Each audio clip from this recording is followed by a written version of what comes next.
जितनी भी धांधलियां वक्फ बोर्ड में हो रही हैं उसकी जांच होनी चाहिए। पिछले 2 चेयरमैन जो आए यहाँ, 2 चेयरमैनों के बीच में जितने भी कार्रवाई हुई है, जितने भी वहाँ धांधलियाँ हुई हैं, वो सबकी इंक्वायरी होना चाहिए और कौन उसमें कसूरवार है उसको जो है ना सज़ा मिलनी चाहिए। जहाँ तक मुझे मालूम है कि कुछ करप्ट ऑफिसर्स भी जो है ना इनके साथ, पॉलिटिशियंस के साथ मिल गए हैं और उन ऑफिसर्स की वजह ही जो है ना हमारे वक्फ बोर्ड का नुकसान हो रहा है। ये वक्फ बोर्ड का नहीं बल्कि मुसलमानों का नुकसान है। इनको वहाँ देखभाल के लिए रखा है, ना कि इनको लुटाने के लिए रखा है। ये आज लूट मार मचाए रखे हैं वहाँ। अनवर बादशाह साहब के ताल्लुक से आप पूछ रहे थे एक सवाल। अनवर बादशाह साहब की हैसियत ही क्या है? एक आदमी के लिए सारी सरकार खड़ी है, किस लिए? एक ही आदमी था जिसके लिए मिनिस्टर भी ये कह रहा है कि उन्हीं को होना है। क्यों होना है? इसके पीछे राज क्या है? जरा मिनिस्टर साहब खुले अल्फाज में बताए कि राज क्या है। और सारे मेंबर्स को लेके आप कहाँ चले गए उस दिन रात को, जब सीएम साहब ने आपको एक मशवरा दिया कि ऐसा नहीं ऐसा करेंगे, उसके बावजूद भी आपने प्रोटेस्ट किया और धमकी दी कि मैं रिजाइन भी कर दूंगा। तो रिजाइन कर दो, वक्फ बोर्ड का और मुसलमानों का भला तो हो जाएगा। रिजाइन करो। फिर ये धमकियां अपने पास रखो, काम करो। आपकी हैसियत, एक कैबिनेट मिनिस्ट्री की हैसियत है आपकी। एक 2B वाला जो सर्टिफिकेट जो तहसीलदार हमारे मुसलमानों को नहीं है इशू कर रहा है, वो आप नहीं निकाल सके तो आपकी हैसियत ही क्या है कैबिनेट में रहने की? अब हैं क्या है आप? अब हमारे बच्चों के स्कूलों में जो है ना उनको इस सर्टिफिकेट की ज़रूरत पड़ती है। नौकरी में जाने के लिए सर्टिफिकेट 2B की सर्टिफिकेट की ज़रूरत पड़ती है। और हमारे सारे कबीलों के नाम, हमारे सारे लोगों के नाम, मुसलमानों के नाम उससे काट दिए गए हैं और तहसीलदार सर्टिफिकेट नहीं देता है। कई बार कहने के बावजूद भी आपको पता नहीं है क्या करना है क्या नहीं करना है।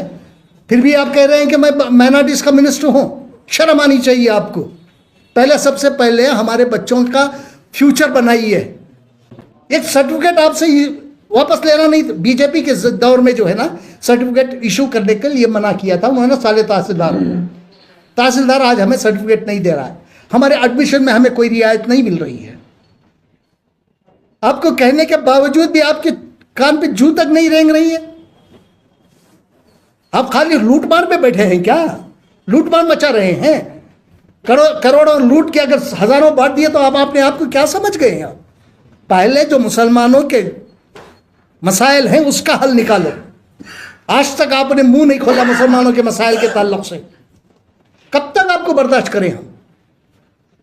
आप मुसलमानों के नुमाइंदे हैं वहां। जमीर अहमद खान साहब, आप नाम से नुमाइंदे नहीं हैं, मुसलमानों के नुमाइंदे हैं। फौरी तौर पर 1 हफ्ते के अंदर अंदर अगर आपने कार्रवाई नहीं की, क्योंकि ये माइनॉरिटी मिनिस्ट्री के अंदर ही आता है, अगर आपने नहीं की फिर देखिए हाल क्या होगा आपका। देखते हैं, ले जाके पूरी कौम को बिठा देंगे वहां। काम करने का सलीका सीखो। पहले काम जानो, क्या करना है क्या नहीं करना है। बल्कि जो काम नहीं करना है वो काम करेंगे आप, जो काम करना है जायज काम है वो नहीं करेंगे आप। अभी सुन रहा था मैं, कई लोग मुझसे बोल रहे हैं कि जिंदगी में ऐसा पहला मिनिस्टर औकाफ का हम लोगों ने देखा, ये लोगों का कहना है, मेरा नहीं है, कि जो औकाफ में भी जो है ना रिश्वत लेता है। औकाफ के कामों में भी रिश्वत लेने वाला पहला मिनिस्टर मुसलमान मिनिस्टर है जो हज का इंचार्ज है। अब ये लोग बोल रहे हैं आजकल बाहर।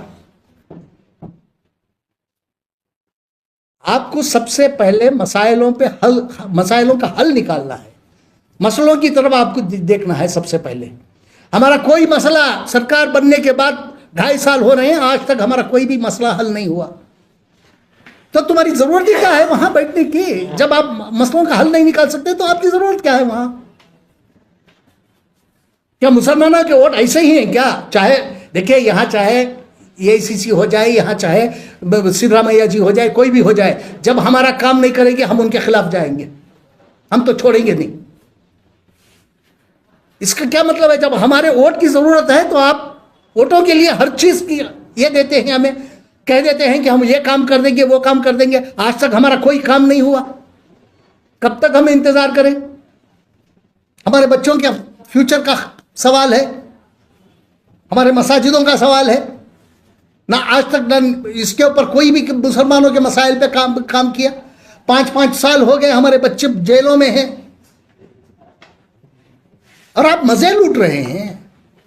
दो नुमाइंदों की जरूरत है। दो नुमाइंदे की जरूरत ही क्या है हमें? जब आप कुछ नहीं कर सकते तो आपको रहने का भी हक नहीं है वहां। अब रहा वक्फ बोर्ड में जिन लोगों का इंतखाब इन्होंने किया है, 3 लोगों का जो नॉमिनेट किए हैं, एक शिया मौलाना है, नहीं शिया मौलाना है, एक हमारे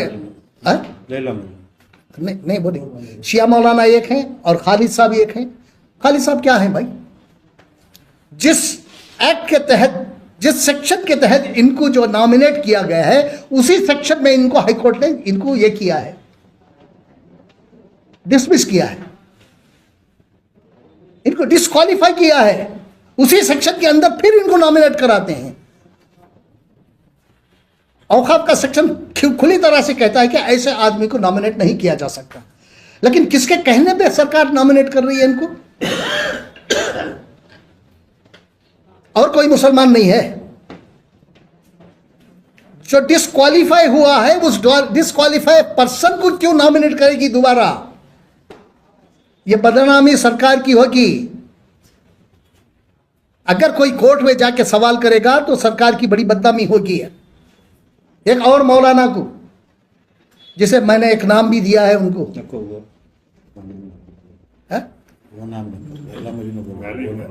मौलाना जो है ना, उनकी अभी दास्तान आने जा रही है। अभी मैं हमारे मुस्लिम पर्सनल बोर्ड के चेयरमैन को मैंने चिट्ठी लिख रही, आज शायद चले जाएगी चिट्ठी। उसमें हमने डिमांड किया है कि फौरी तौर पर जो मौलाना हमारे कर्नाटक के वक्फ बोर्ड में उनको नॉमिनेट किए हैं, उनको फौरी तौर पर मुस्लिम पर्सनल बोर्ड की रुकनियत से उनको खारिज करो, हटाओ फौरी तौर पर। अगर नहीं हटाने की सूरत में हम जो है ना उस मौलाना के खिलाफ पूरी तरह से एहतजाज करेंगे और उस मौलाना की दास्तान सुनाएंगे। अभी रमजान है इसलिए हम खामोश हैं। रमजान के बाद मौलाना का असली नाम बोलो। मौलाना का असली नाम है ना, सबको मालूम है। नहीं, सबको मालूम है। नामजद किया हुआ मौलाना। जब नामजदी होती है किस मौलाना की, एक तो हमने बता दिया आपको, लेकिन ऐसे लोगों को आप नॉमिनेट कर रहे हैं और दूसरे आधारों में मुसलमानों के कौन से लोग हैं भाई, यह बताइए। आप लोग जानते भी हैं, गुंडे बदमाश, उनको सरकारी प्रोटोकॉल दिया जा रहा है सरकार की तरफ से गुंडे बदमाशों को। सरकार का यह काम होना नहीं चाहिए। सरकार जिसको चाहिए उसको प्रोटोकॉल नहीं दे सकती। गुंडे बदमाशों को प्रोटोकॉल दे रही है आज सरकार। जो हज कमेटी में जो नॉमिनेट हुआ है चेयरमैन, उसकी हालत, उसकी ये क्या है, असलियत क्या है, आप लोग जानते हैं। एक नंबर का फ्रॉड है ये। रमजान ईद खत्म होने दीजिए, उसके बाद ये सब लाते हैं। अच्छे लोगों को लाओ, लोग तारीफ करें कि भाई इस जिस जगह भी लाए हैं, जिसको भी सदर बनाया है, जिसको भी चेयरमैन बनाया है, वो काबिल है उसके।